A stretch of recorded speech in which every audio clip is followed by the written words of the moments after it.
pilit na binabalaktot ni Yusek Claire Castro.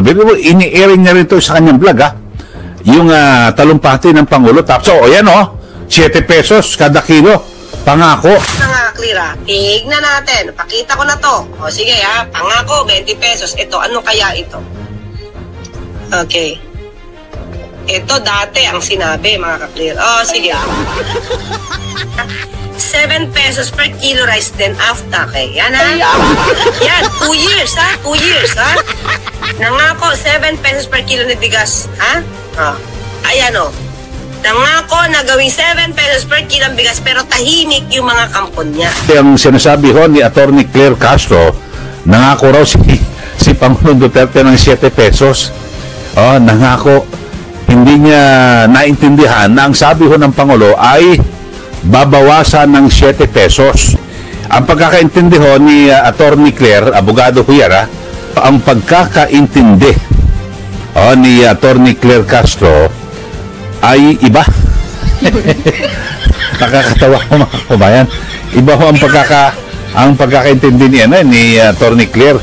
At abogado ho ito, mga kababayan. Paguluhan ako rito kung ano ba kaisipan ginagawa ko nito, ano ba pag-iisip ho itong si Atty. Claire. Ito hong naging pahayag ni PCO Undersecretary Claire Castro na sinasabi niya na meron daw noong napangako si dating Pangulong Rodrigo Duterte na gawing 7 pesos ang kilo ng bigas, mga kababayan. At napanood ko kasi, nakita ko yung kanyang yung kanyang vlog mismo ni Atty. Claire Castro at kanyang binabanggit na ito si Pangulong Marcos Jr. 20 pesos, yung kay Duterte noon 7 pesos ang pangako kada kilo. Hindi raw po natupad. So, agad ako nagsaliksik at tinignan ko talagang totoong merong pangako. Ang sinasabi ho noon ni dating Pangulong Rodrigo Duterte, yung kanyang sinasabi na pangako sa SONA noong 2018 ay i-reduce, ibaba ng 7 pesos ang bigas. Ibig sabihin, halimbawa, 47 pesos ang bigas, magiging 40 na lang, ibababa ng 7. Hindi yung bigas magiging 7 pesos kada kilo ang mabibili. Paano yun? Yung palay nga 15 pesos na hanggang 20 pesos mong bibilin Diyos ko po buhay ito. Ito, pakinggan nyo muna. Mga kababayan, ito hong binabagit ni Atty. Claire Castro. Abogado ho ito Panoorin ho natin, mga kababayan.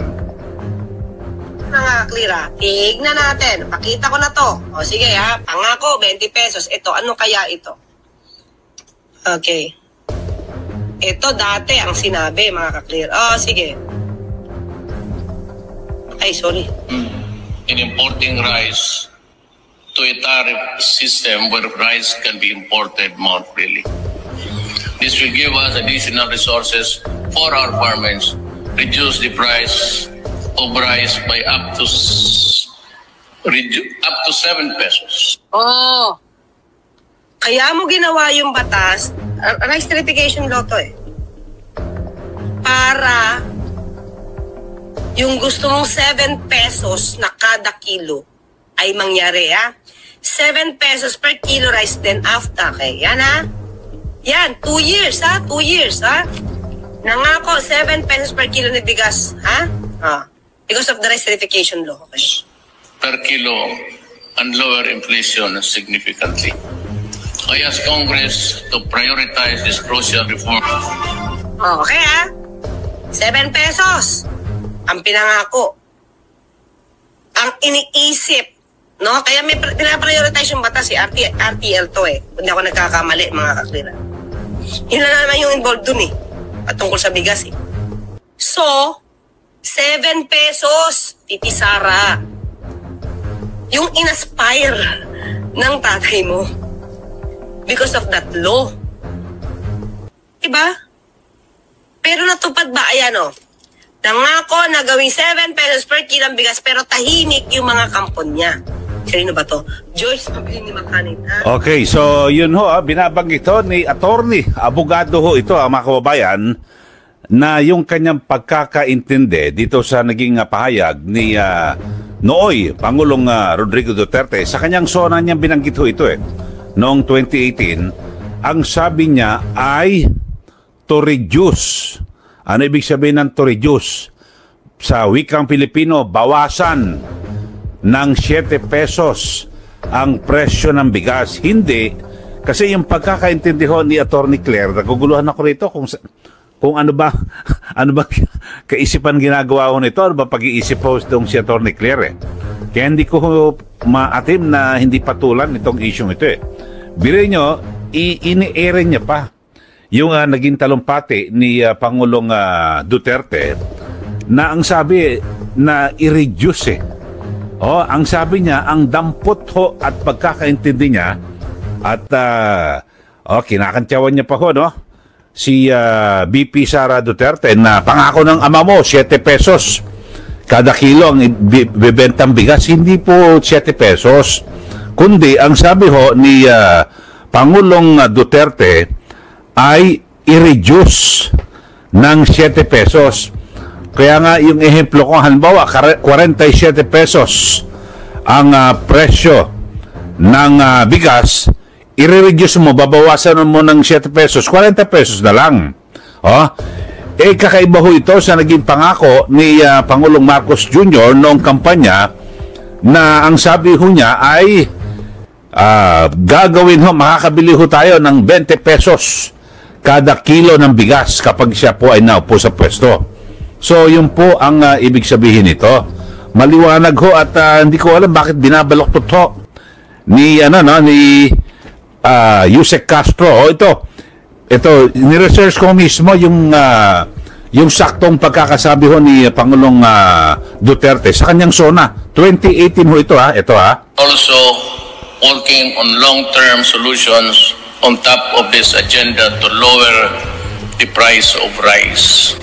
We need to switch from the current quota system in importing rice to a tariff system where rice can be imported more freely.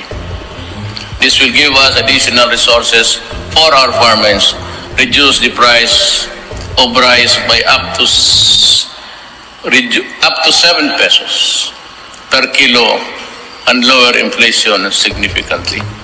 Ayun ho, ang liwanag ho, to reduce. Ano ibig sabihin? Bawasan ng 7 pesos ang presyo ng bigas sa mga pamilyan. Hindi.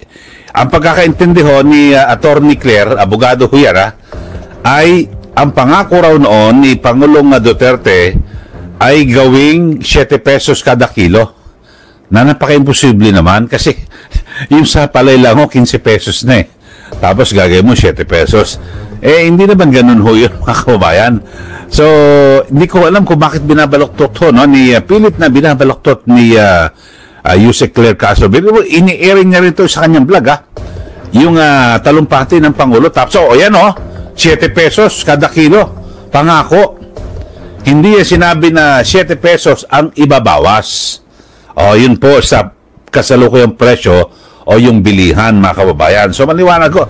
Alam niyo ho, dito sa ginagawa ho ni Press Undersecretary Claire Castro, lalo niyang ipinapahamak yung Marcos Jr. administration. Kung ano-ano mga pinagsasabi. Halimbawa, dito po sa ginawang 20 pesos, hindi ito ibababa.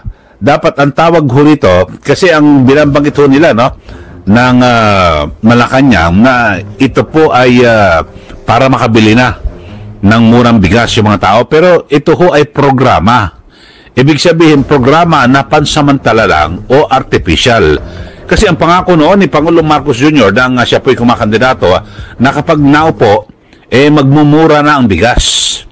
Ibig sabihin, natural na magmumura na. Kahit saan pumunta ka ng palengke, 20 pesos na lang. Pero ngayon, ito ho ay may subsidy, artificial, pansamantala na programa. Yun ho, yung subsidy. Parang alam nyo yung nangyari noon sa mga tsuper. Di ba, sumobrang taas yung presyo ng produktong petrolyo. So, nagkaroon po ng subsidy na yung binigyan sila ng pera para makaalpa sila at siyempre grabe yung taas ng presyo ng produktong petrolyo. Parang ganito rin ho ito mga kababayan. So pansamantala. At ang matindi ho nito, pansamantala, ay yun nga lang sa Visayas.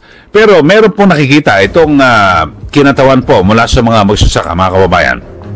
Ito, may binabanggit ho si Ginoong Leonardo Montemayor na sa kanyang pagkakaalam na nais lang ho ng National Food Authority na mabawasan po yung imbak nilang bigas at baka nagkakasira na, kaya ipinabebenta na lang sa murang halaga itong bigas na ito. O ito, pakinggan ho natin mga kababayan kasi ang ganun ang binabanggit eh. Sobra-sobra na raw po ang imbak sa mga bodega ng NFA. Kaya baka masira ito, mas malaki ang lugi. Kaya ang ginagawa ho ay ibenta na lang at mag-abono ng kaunti ang gobyerno.